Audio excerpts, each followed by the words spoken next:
This week, we're watching the 1995 version of Pride and Prejudice, otherwise known as Kentucky Fried Gentry. Hi, readers. I'm Jordan. And I'm Katie. And welcome to Not Another Heroine, the book pod where we celebrate the heroines we love and roast the ones we don't. We'll be your TBR FGMs, fairy godmothers, and find you the best 5-star reads, the spiciest romance, and save you from the overhyped DNFs. So grab your favorite drink and get cozy. Welcome to Season 3.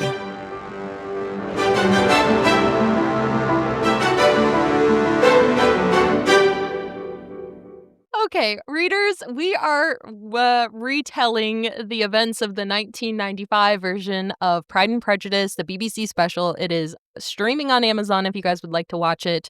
We have also discovered that when I drink bourbon, I absolutely lock the fuck in. I am ready to go. I am eldest child. We are directing events. So we are drinking twisky, as Rob likes to call it, out of actual teacups in honor of our Pride and Prejudice episode. Yes. Please catch our trailer where we are in bonnets. If you didn't catch that, it's on our YouTube if you want to actually see us in bonnets.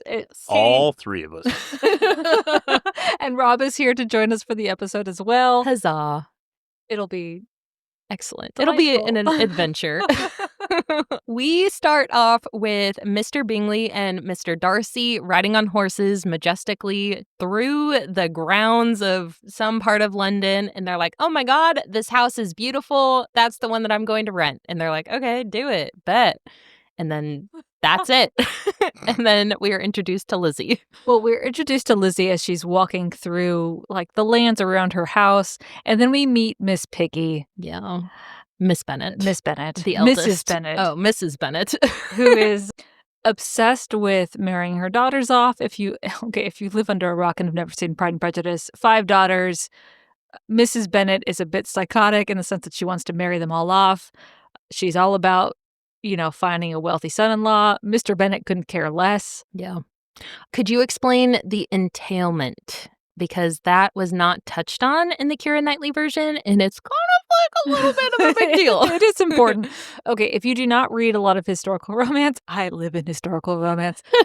So entailment, to put it as simply as possible, means that an estate or the will, like all the riches and wealth of a particular married couple, the gentleman notably, is meant to go to the oldest living male relative, preferably the son, if you have one, or then it goes down the chain to either like a cousin or a second cousin or an uncle.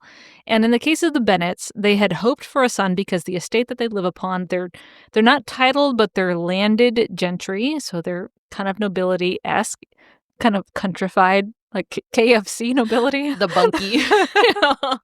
And they have 5 daughters and no sons. So what happens when Mr. Bennet dies, the entire estate and all the wealth goes to this random cousin out in the middle of nowhere, Mr. Collins, and all of the widow and all of the daughters, all 5 of them who are of marriageable age, will be left with absolutely nothing. That is why it's incredibly imperative for them to get married and marry well, so they don't descend into poverty with only one housemaid. Yeah. And I feel like that's touched on in the Keira Knightley version, but it's not quite, you don't really understand all of the insinuations that kind of follow that they really do need to get married. And kind of off mic, Jordan made this really good point about the differences in Lizzie's portrayal between Keira Knightley and, I don't know what this, Jennifer Ailey, the better Lizzie. Oh, dang. Okay. Shots fired immediately. But the different portrayals between the two of them in the Keira Knightley version, she just kind of seems like odd or kind of on her own, just very sure of herself, independent.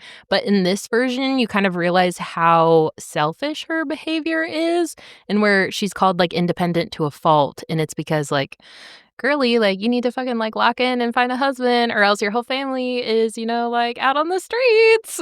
That's the difference too, because if one of the daughters marries well, then they can hopefully persuade their husband into maintaining the rest of their family, including the daughters, and it would just lead to greater connections. But the whole premise of Pride and Prejudice is Lizzie wants to marry for love or not marry at all, which is very selfish when you look at it in the sense that, well, she's just going to let her 4 sisters and her mother rot in whatever circumstances they end up in because she can't be bothered to like self-sacrifice. Yeah, because I feel like even in the beginning, she's like, "Oh, I wish I could find a husband that would be okay with taking 100 a year. Like that would be." Mhm. It's like, girl, that's a little bit like sus of you, just a tad, Just a touch. Yeah, but I mean, each of the sisters has marriage prospects too. I mean, Lizzie's clearly the most capable and independent and self-sufficient of them, and so the most likely to secure a good match to somebody who's capable of supporting everybody in the family. I won't deny that, but I mean, they're all eligible women. Well, I don't think that's accurate. I don't think Lizzie is the most eligible. Jane is consistently referred to as the most eligible because she's the prettiest and the most compliant. She is your traditional virginal, oh my God, somebody please pick me. So that, I mean, I would just argue that suggests she's not being quite that selfish. I guess. I think when we get the Mr. Collins arc, maybe that's when the selfishness really kind of like kicks in. The real douche. Honestly, though. We'll kind of wait to get into the Mr. Collins arc and try and keep to the script as far as what actually happens throughout, episodes 1 and 2 for this part. Until the zombies arrive. We are not talking about Pride and Prejudice and zombies. That was an atrocity. They're not talking. The whole time Rob is like, you guys are like kind of like skipping over this little zombies Wait a plot second, line. By this point, Darcy's a zombie. Obviously. I was in Barnes & Noble. There's a Pride and Prejudice in space version. What? No, yeah, stop messing with a good thing. Yeah, that's fair. Well, in this version, we're introduced to the whole family, and then we get this like silly little aside where Miss Bennet's like, "Oh my gosh, like Mr. Bingley is coming to town, and oh my gosh, Mr. Bennet, you have to introduce us to him." And he's like, "Why the fuck do I need to do that? Like, I'm just like living my life, reading my fucking newspaper." And she's like, "Oh, Mr. Bingley or Mr. Bennet." And then he's like, "Well, I already fucking talked to him. Chill the fuck out, woman." And he's like, "Oh my god." That's basically the events of the first like 30 minutes. She must be really difficult to cast for because like you can see that Austen's going for like this archetypal, histrionic woman, constantly flying into hysterics and stuff. But I mean, God, the actresses have got to walk a tightrope where they're doing that and they're hitting all the wickets to be that archetype, but not going over the top, which I think this actress does a couple of times. Like, all right, cool it, just a little bit. Like, we get it. You're very excited. Yeah, calm. Let's roll it back to the switch. I love Mrs. Bennet because she does this. Mr. Bingley. Honestly, she does. It seems like she's constantly frustrated with Mr. Bennet. Like, he's the irritating one. Yeah. Which like, is that's a take. That's a take. Yeah, that's one way to look at that. Because I feel like this might be a good time to bring it up, too. I feel like in the Keira Knightley 2005 version, Mr. and Mrs. Bennet kind of had like a little bit of an antagonistic relationship, but like rooted in love, where they're like annoyed with each other, but they still kind of like respect each other. This one, they did not like each other. Oh, no, that bit, there's a bit, skipping ahead, there's a bit at the end where things, what is it? Mr. Bennet thinks that Lizzie's she's going to wind up in a match with a man she doesn't actually love. And he's like, I would just hate to see you married to someone whom you don't respect. And there was this strong undercurrent of confession in it. Like, oh, all right, we hear you, buddy. Yeah. And I don't remember, it's been a long time. I recently rewatched the BBC's, the one we're talking about today.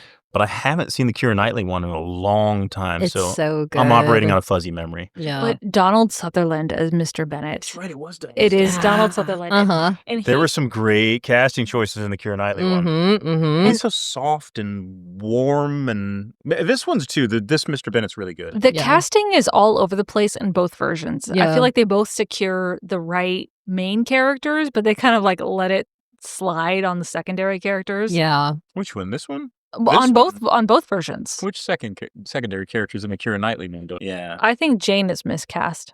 Oh, I could see that. Yeah. Which one's that? Who plays her? I forget. The girl who was in all of those, she plays the psycho with Mr. Boston, married to J-Lo, or was. That guy, they were in a movie together. She plays the psycho that kills herself. Do you know what I'm talking about? No. Gone Girl. Yeah, Gone Girl. Yeah. My partner cannot watch the Keira Knightley version because all he sees is Gone Girl and like Crazy Bitch. Like, that's fair.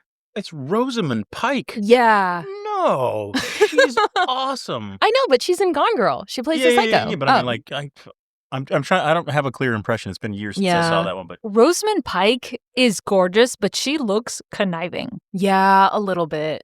She doesn't have because I do think the Jane in this BBC version is pretty good. Like, she's not as A little cow-like, pretty. a little like, yeah, like I'm little- pretty, you're pretty, let's have a life together. Yeah, but I feel like she's a little bit more wholesome, I think, than Yeah. Rosamund Pike, like, it looks, maybe. Yes, and that's true to the book, right? Like, Jane is supposed to be the compliant sister, the kind sister, the beautiful sister, Mhm. the one who everyone likes, but no one can, like, pinpoint a specific attribute. They're like, oh, yeah, you're not interesting, but at least I can look at you. Uh-huh. So we get introduced to all of the characters, and then we immediately jump into the first ball at Meryton, right? And then all of the fancy people from London. So what the fuck are they doing in the country if they're so, like, snidey about it? Well, Mr. Bingley rents an estate because that's what you do in the off season. So during the season, you're attending all the balls in London, and then in the off season, you're like, okay, we're going to retire to the country and like go hunting and go riding and all sorts of stuff, and then we'll attend the country balls. maybe it's obvious, but I don't know. I thought they did a good job of following the seasons through. So you can tell from the pacing that it takes place over the course of about a year and a half, because they're out walking, skipping ahead again. They're out walking together, and it's clearly fall, and that's when it's clear when Darcy proposes to her, and then it's winter when they get married. It's snowing and stuff outside. Like, but I mean, the summer months they're out shooting. They make constant reference to, like, what would entice him to go to London this time of year and things like that. So. I will say the Keira Knightley, her spinning on the swing as the seasons go by. Yeah. Special place in my heart. Every especially girl. because the Twilight New Moon has a scene like that. Mm-hmm. Oh, yeah. It goes through all the months, and you see Charlie, like, doing stuff outside, and he keeps looking in the window. And I remember the scene in Twilight. Oh, see? Yeah. Curse you both for making me. But what's notable about this Pride and Prejudice is that you are dropped right into the heart of Elizabeth and Darcy meeting each other, because the Meryton Town Ball happens, and then the dinner hosted by the Lucases happen. And it's all of this interaction where Darcy and Elizabeth meet each other for the first time. And Darcy has this banger of a line where he's like, I have no time to give consequence to young ladies who've been slighted by other men, which is the backhand of like, okay, you're pretty, but not pretty enough to tempt me. So there's like half of the line is built into the Keira Knightley version. Yeah. But Colin Firth delivers snide Londoner like, ew. Yeah. Way better in this version. I didn't hear it as well, I feel like, in the BBC version. Like, I kind of skipped past it. But when you, like, highlight it like that, it's like, God damn, he basically just, like, shot her in the middle of this fucking ball. Like, dude. I don't know. I like Colin Firth, and I think he does slightly better than, what is it, Tom McFadden? Is that? Matthew McFadden. Matthew McFadden. But I think they're really close in my estimation. Again, working off memory on the Keira Knightley one. Yeah. Colin Firth is a lot sharper performance. Yeah. He's a lot more acerbic. But I kind of have to knock him down a peg just because he's constantly scowling. Like, hey, we get it, man. You're an actor. Less is more. Like, he's just constantly staring under his eyebrows at everybody. And it's just too intense. He's a good actor, but maybe it was early in his career, or maybe I'm just too harsh to judge. I feel like Matthew McFadden is a little bit more Soft neurodivergent, maybe. Yeah. There's a line which is, it's one of the most quoted lines in Pride and Prejudice, which Darcy says right in episode 1, which is, every savage can dance. Ooh. Yeah. Woof. I like that line. Yeah, I actually found that kind of endearing. Like, all right, this guy doesn't pull his punches. Yeah. He's like, yeah, I can dance, but I don't want to right now. I also love the guy in the background of all these scenes that's like, capital. That's Charlotte Lucas's dad. Oh, love that Which for him. tracks. So I think he is the wealthiest landowner in Meryton. He like supersedes the Bennets just by a hair. Okay. But that makes more sense because I don't think the Keira Knightley version that was like clear. Yeah, they kind of drop some of the secondary characters. So in this version, you get Charlotte Lucas's sister, Marianne, I think. Oh, yeah, she's super cute. Mariah, that's her name. So she actually has a significant role in the book. Oh, wow. And this series does her justice. She's this very kind of like naive, sheltered girl where Elizabeth takes her under her wing when they go to visit Charlotte. Yeah. We're way off. Way off script here. Yeah, but we have the ball at Meryton, we have the dance dinner at Lucas Lodge, and it's just a lot of Mr. Darcy and Elizabeth being, like, put into circumstances together, and Mr. Darcy, like, fucking staring at her the entire time, but being like, yucky. And it's like, dog, like, I see you. But the chemistry? Oh, yeah. Crazy. The chemistry. Between Elizabeth and Mr. Darcy.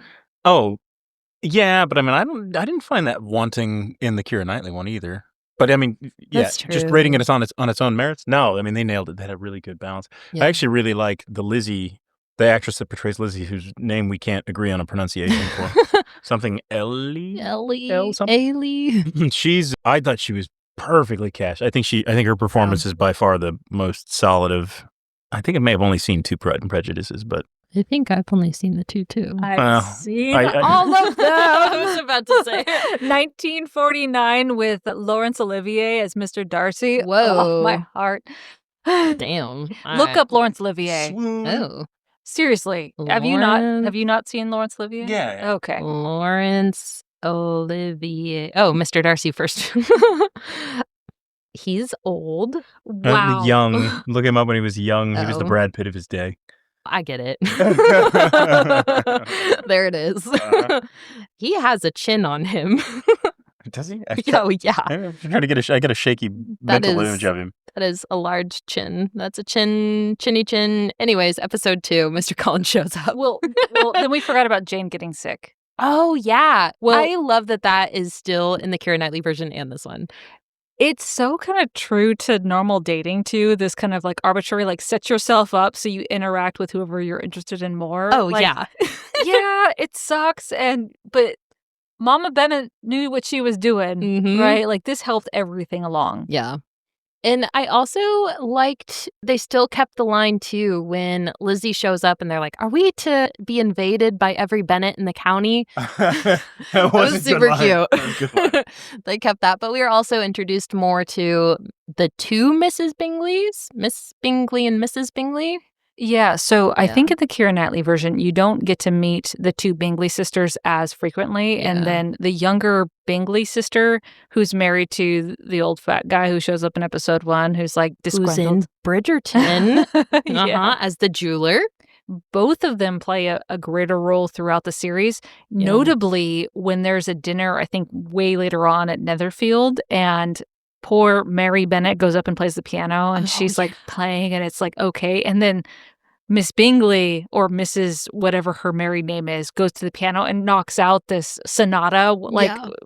do you know what she plays? It's very recognizable. No. Yeah.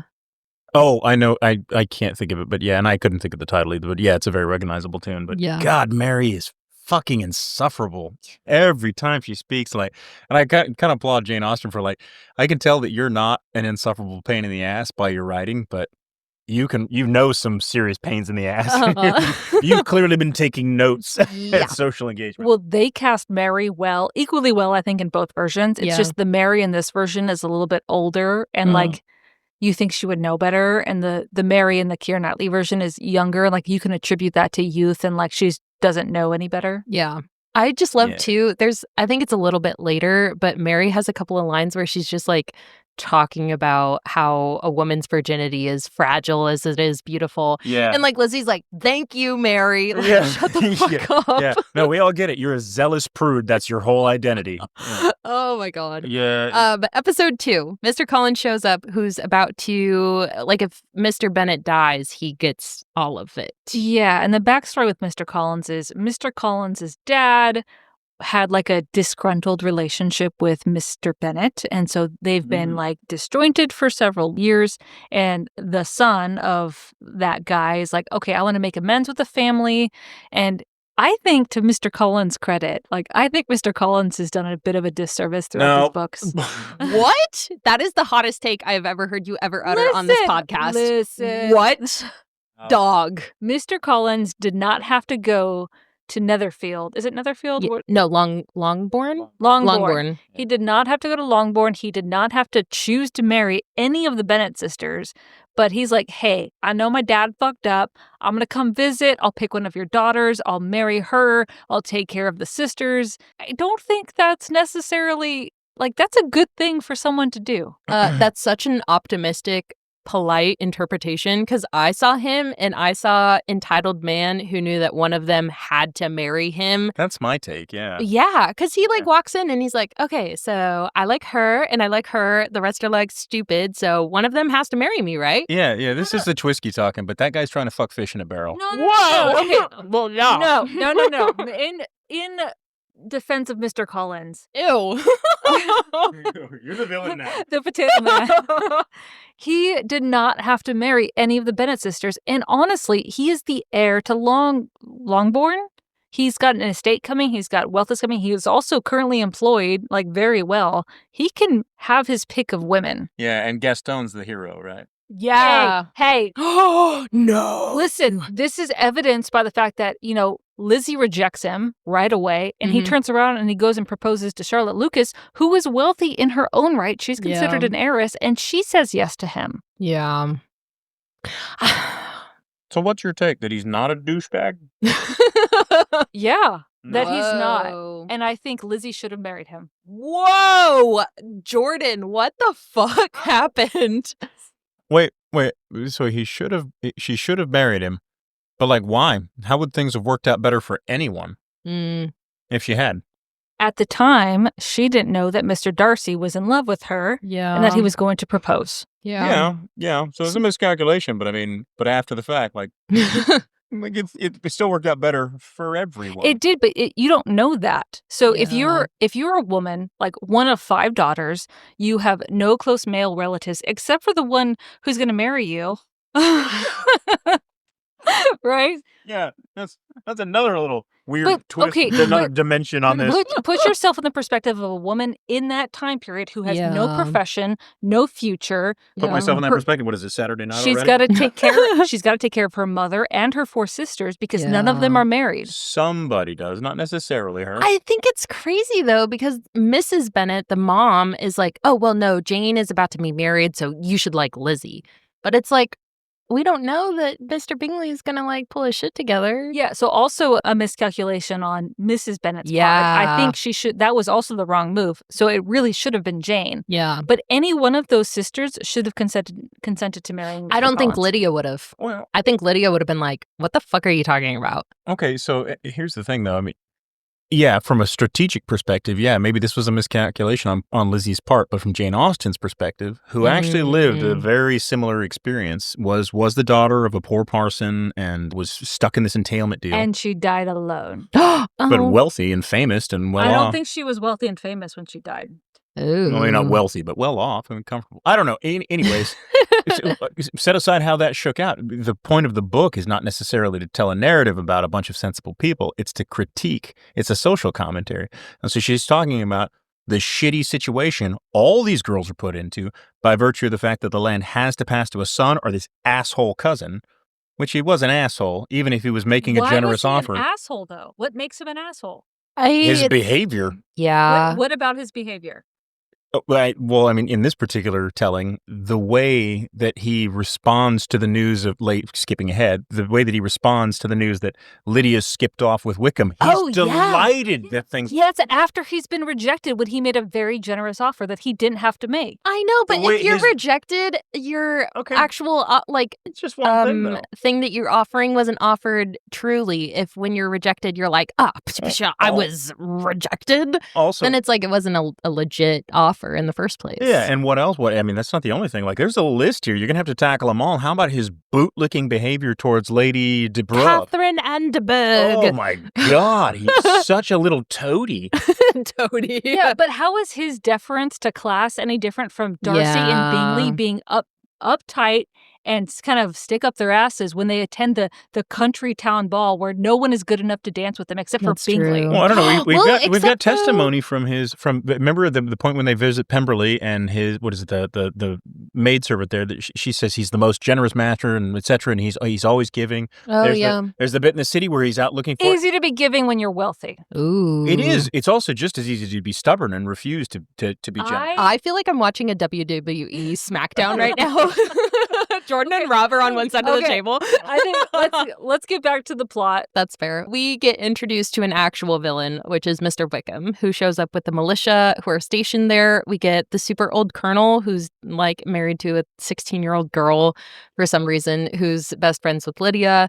Wickham is obviously charming and dances with everyone and is a good sport, except we immediately get clued into some kind of weird history between Wickham and Mr. Darcy. And then there's also a ball at Netherfield. That's another teacup of bourbon being poured. But then we get the dance at Netherfield. We get this very interesting moment where Mr. Darcy all of a sudden asks Elizabeth to dance, right? And I think the actress who portrayed Lizzie did it so well, where she was so surprised and so discombobulated. She did not know how to say no. She's like, yeah, sure. Wait, no, I don't want to, but yes. Because I feel like the Keira Knightley version, she's like, she knows. It's still that same kind of silliness because she runs off with Charlotte and she's like, oh my God, did I just say that? But I feel like the Lizzie version and this BBC version, she's a little bit older about it. You know what I mean? Like she's caught off guard, but she's like, okay, well, I have to dance with him, whatever. The interesting thing too is that in the ball at Netherfield, we have that dance between Darcy and Elizabeth, and it's this. We've talked about it off mic, where the music changes, it's a minor key, it slows down, and you have this very stilted, awkward conversation between Darcy and Elizabeth where they're sizing each other up, and they don't know what to make of each other except that they're interested, but they don't want to be. And then in the Keira Knightley version, we see a very similar dynamic where the music changes, it slows down, it's this minor key, and it's really meant to emphasize that there's a connection and chemistry between these two characters. Yeah. And I think both versions did it equally well, just slightly differently. Mm-hmm. Is this I'm sorry, I have only a vague recollection of the second ball. Is this the one where she's like, oh, this is the conversation we should be having, where she's like, you would comment on this and then I would comment on that. Yeah. Okay, all right, yeah. No, I thought that was well done. Mm-hmm. Is that straight out of the book too, the text of that dialogue? I don't remember. Oh, okay. Interesting. I liked it. Yeah. Because I will say the Keira Knightley version relied on that dance scene a lot more than the BBC version did to kind of convey the attraction between them. Because I think that's one of the pivotal moments in the Keira Knightley version that you realize it's they like each other, even though they're in denial. This is too, is the sequence right, that happens and then Collins shows up and proposes? No. So that happens so Collins is in attendance at that dance, and we also see Mr. Collins introduce himself to Mr. Darcy, which is very it's like a faux pas. Mm-hmm. Yeah. Where you do not introduce yourself, someone who knows the person you want to be introduced to introduces you to them. I'd missed that nuance of it, but yeah, he fucking snubs him. Just gets up and walks away. Yep. I love the height difference where Mr. Collins is like, hello, Mr. Darcy, I work for Lady Catherine. And Darcy stands up and his chest is level with the top of Mr. Collins' head. And you're like, oh, no. Oh, my God. The Keira Knightley version, though, lives rent-free in my head because Mr. Darcy, Matthew McFadden, he turns around and his elbow clears Mr. Collins' head. Because you, see that he looks around and he's like, who the fuck is talking to me? And then he, looks at the ground and he's like, oh. That makes sense, too, because it's Tom Holland plays Mr. Collins in it. He's a fantastic actor. He's so good at everything that he does, but he's short. I think he's 5'3", 5'4", something. Short I man. love it. Yeah, that was a good scene. But I had missed the nuance, the etiquette, the violation of protocol there of introducing yourself. That's why. So that's why in the beginning where Mrs. Bennet is like, hey, go call upon Mr. Bingley so that way you can introduce us when we cross paths. There's this huge etiquette and protocol towards meeting new people in society. That's such a weird. I was noting some of those things. So the whole sequence later with Mr. Bingley, where all the daughters and the mother are arranged, and Bingley's here to finally make his genuine proposal that'll finally be accepted, etc. And they bit by bit, the mother extracts the daughters from oh, for various excuses, we all have to leave you two alone now. Just fucking let them go. Anyway, a weird little ritual. Yeah. And then at the end of this episode is when Mr. Collins proposes to Charlotte Lucas. Well, first to Lizzie, and then Lily's like, you got me fucked up, bro. So see, that's what I was saying. So is that the sequence? The ball and then Collins proposes. Yeah. See, so that encounter was fresh in her memory too. Back to why would she be so cavalier about dismissing this valid offer of marriage from this guy that's obviously disgusting to her. She's got this fresh interaction with, what's his face in her mind? Better prospects. Yeah, but I that's was not a about to marriage say- proposal at all. Like, he's so far above her, like, class-wise and Yeah. wealth-wise. I Boy, feel look who's towing the line for the peerage here. I know. I feel like I didn't realize that this was the order of events either, but thinking back on it, it kind of has that middle school romance where you're like, no, I'm not going to date this dude because like I had this weird eye contact moment with the guy that I kind of like, even though we Actually, hate each yeah. other. Like it's so romance coded, but it's crazy that this was written however many hundreds of years ago and she like coalesced middle school experience. Because Like, what human the nature fuck? doesn't change. Apparently. Oh So- my god. I think it's noteworthy because this isn't really it's more evident in this version of Pride and Prejudice, but it's not at all evident in the Keira Knightley version, which is, Elizabeth rejects Mr. Collins. A short while later, Mr. Collins proposes to Charlotte Lucas. And in the books, Charlotte Lucas is Elizabeth's very, very close friend. Mm-hmm. Like, they're besties. And then Charlotte Lucas is always this wealthy heiress, but she's very plain. And so she Yeah. doesn't have a lot of prospects. So she says yes. And this causes a huge rift in their friendship. And you kind of pick up on it, but it's more of a sense like, okay, well, Elizabeth acknowledges like, okay, this is her decision. We're still going to be friends. In the books, no, that is not what's going on. It is clearly the end of their friendship. Wow. And a different chapter in both of their lives when Charlotte Lucas makes this decision, Mhm. which we have that quote in the first episode where Charlotte Lucas says it's better to not know your spouse or know as little about your spouse as necessary when you choose to get married, Mhm. as long as they're not a murderer, which is very true for women in that time. Yeah. And Charlotte Lucas making this decision, I think, is so contrary to everything that Elizabeth values, where she just cannot comprehend her life path. Yeah. I also think that there's kind of a pride angle in this, and obviously Pride and Prejudice, whatever. But I think that's kind of a hallmark of Lizzie's character is this pride, and I think it kind of irritates her that Mr. Collins obviously didn't like her enough to give even more than a full 24 hours before he proposed to someone else, and I think it kind of like prickled at her that he like automatically got married to someone else. Because I think she says to Jane, she's like, oh, how humiliating.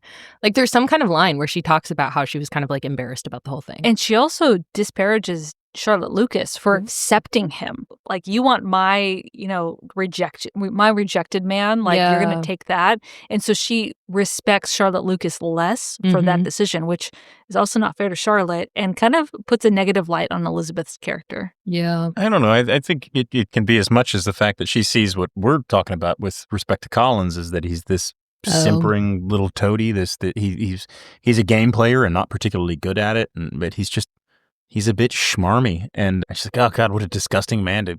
And honestly, we see that she sees it too later on when she finally accepts and she marries him. Like, yeah, I minimize my time with him very effectively. We will go a whole day and only spend minutes together. At some point that she says that explicitly Yeah. with kind of almost a wink. Like, yeah, see, I was able to manage this. So Mhm. Yeah. You do feel the falling out though. Like I Yeah. didn't realize it until you brought that up that there's I think a full episode where it seems like they're on the outs.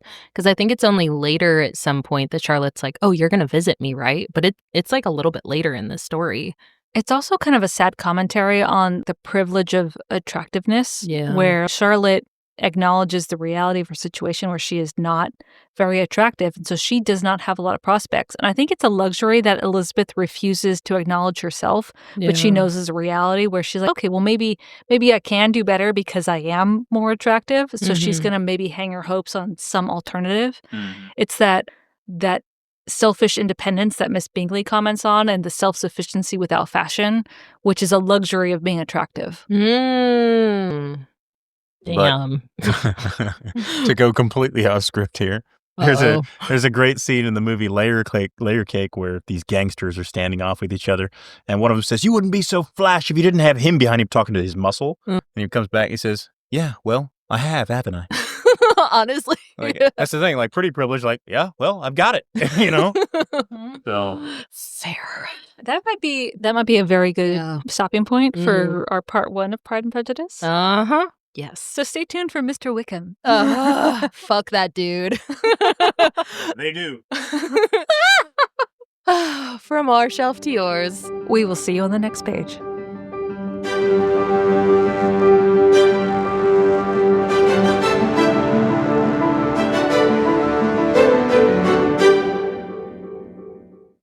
Hi, readers. Like what you've been hearing? Check out the Spice Archive at notanotherheroine.com to see all of our reviews and ratings. And if you'd like to support our growing library, find us on Patreon and get access to exclusive bonus content. If you'd like to just listen, we post new episodes every Monday and Wednesday on Spotify, Apple, and Amazon. Thanks for listening.